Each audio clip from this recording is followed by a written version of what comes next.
Hello, and welcome to another episode of Writing Tips. On this episode, we're going to be talking about character development. Now, obviously, in the first episode, we talked about, coming up an idea. What do you want your story to be, kind of what you want it to be about. After that, we got into world building. Essentially, what is your world? Is it something brand new that you made up, or is it kind of built out of our world? Well, despite what you do on that, you're going to have characters in your story. And, one of the things that can really make an audience adhere to your story are good characters. Can people relate to them? Do they feel real? So basically, that's kind of what the crux I think of any good story is: good characters. I mean, I've seen books and films that maybe not might not be the most spectacular thing in concept alone, but the characters are just so interesting and dynamic that you can't help but fall in love with it. And vice versa, I've seen stories that are just so big and lavish and filled to the brim with special effects, and audiences don't really connect with it because the characters don't feel real. They don't feel like there's someone there on screen or on the pages that they can really connect with. So that's really kind of the backbone of any good story. I mean, good. It's characters. It's who these people are. Why do you care about them? Why does it matter what they're doing? What does it mean to you? It's a work of fiction. It's not real. So, whether they win the day or he gets the girl or the guy or vice versa. Why do you care? Well, you care because you kind of fall in love with these characters. They mean something to you. So how do you do that? How do you create characters that an audience can relate to and connect with? Well, basically what I find is that look at people around you, study people around you. Look at all people can kind of fall into different categories and groups. I mean, look at the kind of people that you feel naturally drawn to. What is it about them you like? What is it about them that makes you want to be around them? And then on the flip side, look at the people you don't like. Why don't you like them? Why don't you want to be around them? Why don't you want them to be around you? Why do you like roll your eyes and clench your fists whenever they walk into a room, or you light up when you see them walk into a room? And apply that to your characters. So, and on the flip side too, we're talking about characters who you can adhere to. But when you're trying to create characters you don't like, characters you're not supposed to like, villains, it's always good to base it off the things that you don't like about people.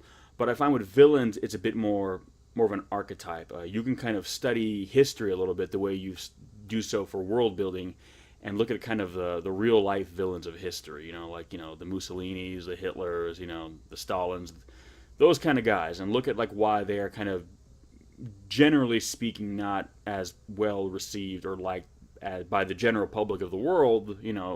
As opposed to like the Martin Luther Kings and the Gandhis and all that. Like, why are some people really admired and loved while others are not? But for the people that you're supposed to like, the characters that you're supposed to adhere yourself to, I find that looking at real people in your life, look at your friends, look at your family. What is it about them that you like? Why do you like them?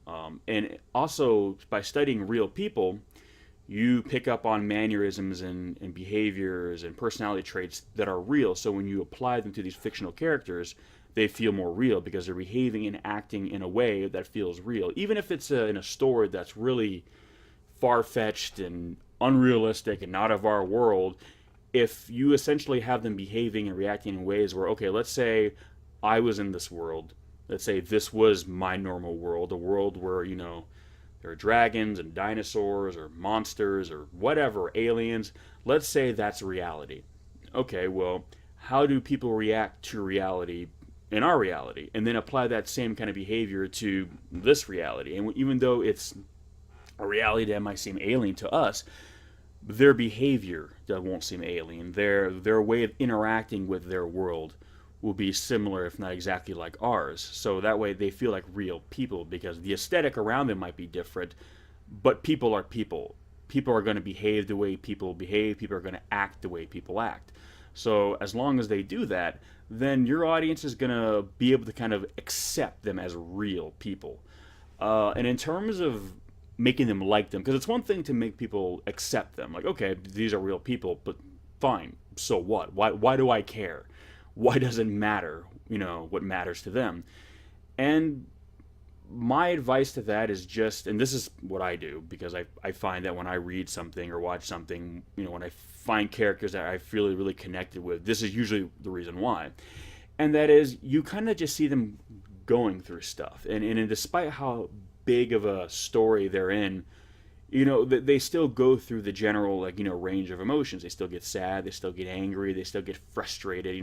They're not above that. If you're writing like a high fantasy story or something that's like really hardcore sci-fi, you can sometimes run the risk of making your characters feel not real. Because again, everything else is different, so why not the people? And granted, you can play a little fast and loose with different kinds of people depending on what they are, what they're supposed to be. If they're supposed to be different than human beings, that you can toy around with their personalities a little bit.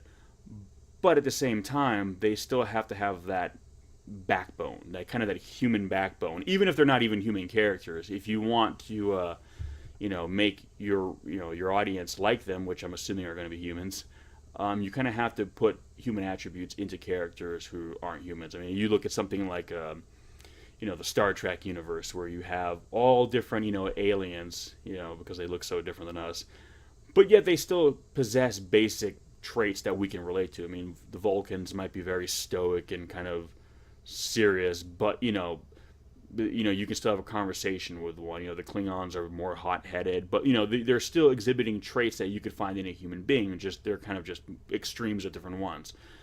Look at something like Lord of the Rings. You have all the different races, dwarves and elves, yet they still behave in ways. They're sure some of their behaviors are more maxed out for the different races, but they're still not exhibiting behaviors that are completely alien and entirely removed from that of a human being. And in doing so, a human being can still relate to them on some level.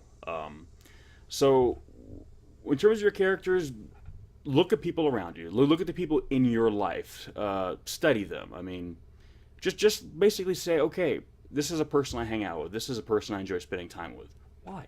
Well, why does it care? I mean, I know a lot of people might say, well, you might have something in common. Well, there's a lot of bad people in history, which, I have things in common with. I always joke around saying that I'm a big animal lover. I'm the guy who gets angry when I see a dog get kicked in a movie. Well, Adolf Hitler was a big animal lover. He believed in animal rights. He believed animals should not be treated cruelly. Ironic, considered he didn't extend that same level of compassion to human beings. Just because I can agree with him on something like that doesn't mean I suddenly condone everything he is. I don't like the man, and if the man appeared in front of me right now and wanted to go grab a beer together, I would promptly turn him down. And then ask how Adolf Hitler is alive and in my living room in the first place. But that's the point. So it's more than just we have something in common. There has to be kind of a way they carry themselves. There has to be kind of a behavior, a personality there that you're naturally drawn to. There's a kind of an attraction, if you will. So find out why you are kind of attracted to the behavior, the personality of the people that you like in your life, and just apply that to your characters. We all know different kinds of people. You all know somebody who's really serious or really funny, goofy, free-spirited, strict. We all have known or know or come across people like that in our lives. So when you're writing characters with these personality traits, look into your life. Look at the people you've known who've had these personality traits. It could be a boss, it could be just a coworker, just whoever. Just study real people, and that way your characters will feel like real people. I mean, I have a story where a good chunk of the cast aren't even human beings, and yet I model a lot of their personalities are after human beings that I've known, that I do know. And by doing that, I allow the reader to, hopefully anyway, kind of adhere and relate to characters where at first glance, if you were to see them, you really wouldn't think there's a lot you could relate to, considering that they're like 20 feet tall and 40 feet long. Yet it's how they behave, it's how they act, it's how they deal with life and all the things that come with it, that you realize that, wow, despite the visual aesthetic, they're a lot like me, or vice versa. And some characters are not like you, but you realize they're not like you for the same reason a human being could not be like you, because they have a different personality. They react to life in different ways. They react to life situations in different ways, as is common in life. And not everyone's just like you, but not everyone is not like you. So basically, character development, first and foremost, know what your story is, know the world they inhabit, know the plot, so understand what their role in the actual narrative is, and then from there, have them deal with the events that are taking place the way people that you know who have those personality traits would react. And don't worry if your world is very removed from our own. Again, it actually works better the more unrealistic the world is. Because the more unrealistic the world is, automatically the harder it's going to be for your audience to kind of believe it, because there's nothing like it around it. So if the people who inhabit this world deal with relationships or loss or, joy and love and hatred the same way you and the people you know do, right away you're going to feel like, all right, well, they may be far away somewhere else, but they're still people. They're still dealing with it in a way where I probably would deal with it if I suddenly woke up and found myself there. So that's pretty much it. Character development. I mean, it's not rocket science, even though I know sometimes it might feel that way, especially when you're watching something or reading something and you're looking at it like, why is a character doing that, or why does a character feel so like kind of like a cardboard cutout, not a real person? And a lot of times I think it's because who's ever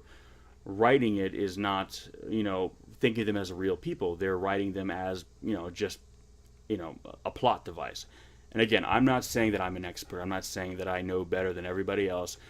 But again, when I read or watch something that I really, really like, 9 times out of 10, I really like it because the characters are what I kind of grasp onto. And once I grasp onto them, I'm ready for anything. I'm down for whatever. Like whatever the story is, whatever's happening to them, no matter how weird or out there or unrealistic or realistic or, big or small it is, I don't care. I'm on board because I like them. I feel like I'm that other member of their crew, the silent person there who's right there with them. And that's, the mark of a good story, where you can imagine yourself with these characters and you want to be with these characters. So just remember, your characters, while fictitious, unless you're writing a period piece or like, an autobiographical thing, are real people.